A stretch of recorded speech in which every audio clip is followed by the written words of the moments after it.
everybody, Christian Grest here.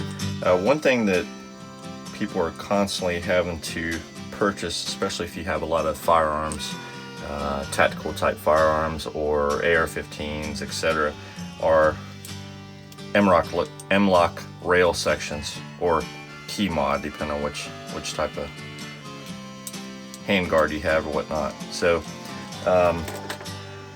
what I want to show you guys today is a cheap budget set of M-Lok rails. So I've been testing out on my CZ Scorpion here, so had a light mounted, had a couple other things mounted.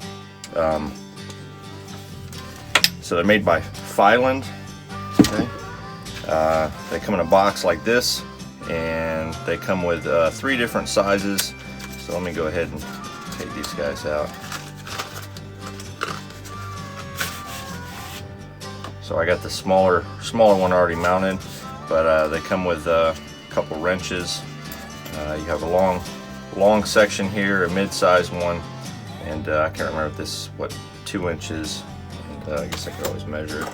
But yeah, so been doing a little bit of testing on these. Got these a couple weeks ago, and yeah, they seem to be pretty good to go. So so this here is, just for comparison's sake, is a Magpul brand polymer rail.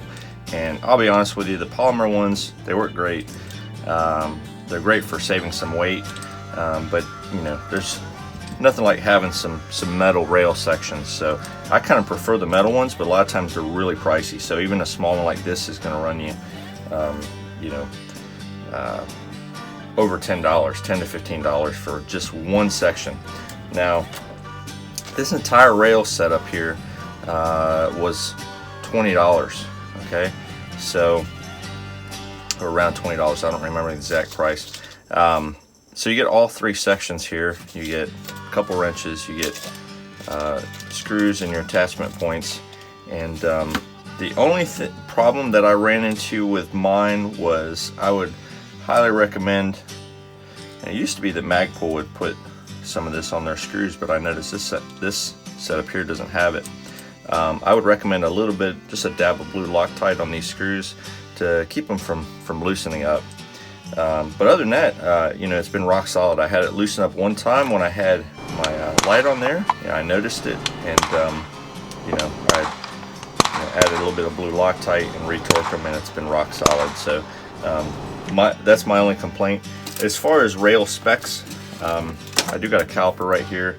Figured I'd maybe try to do a bit of measurement just to see, you know, how they compare, how they shape up to the Magpul one. So you know, so I get 4.75 millimeter on the rail width. Okay, just one of the sections. Let's grab this one out. And this one actually specs out a little wider, actually 4.93 millimeters. So so you're looking at 2/10 of a millimeter wider on the Fyland rails. Okay, so let's measure in between.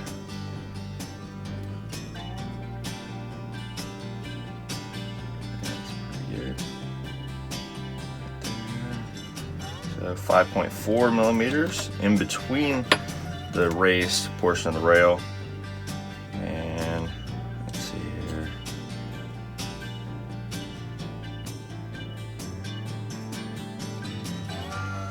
About 5.2. So again, we're 2/10 of or 1/5 of a millimeter difference between the Magpul and the Fyland rail section here. So take that for what you want to take it for. Again, you know, if I put my flashlight on here, okay, I'm going to tighten it up just a little bit so you guys can see. I have no front rear movement at all, and this thing is rock solid. So maybe having a little bit tighter of a slot in the rail section is a good thing. So 1/5 of a millimeter tighter tolerance. You know, that might be a good thing there. So anyways, like I said, just wanted to show these guys off. They seem to be pretty good for somebody that's on a budget. Like I said, I think they were about $20 roughly, you know, for the price. And yeah, so check them out. I will put a link. I actually got them on Amazon, out of all places, so I'll put a link below. And you know, if you're looking for a cheap set of rails, these guys seem to do the trick. So, and especially if you like having the metal rail ones. All right, so okay, thanks everybody for watching, and hope everybody has a great day.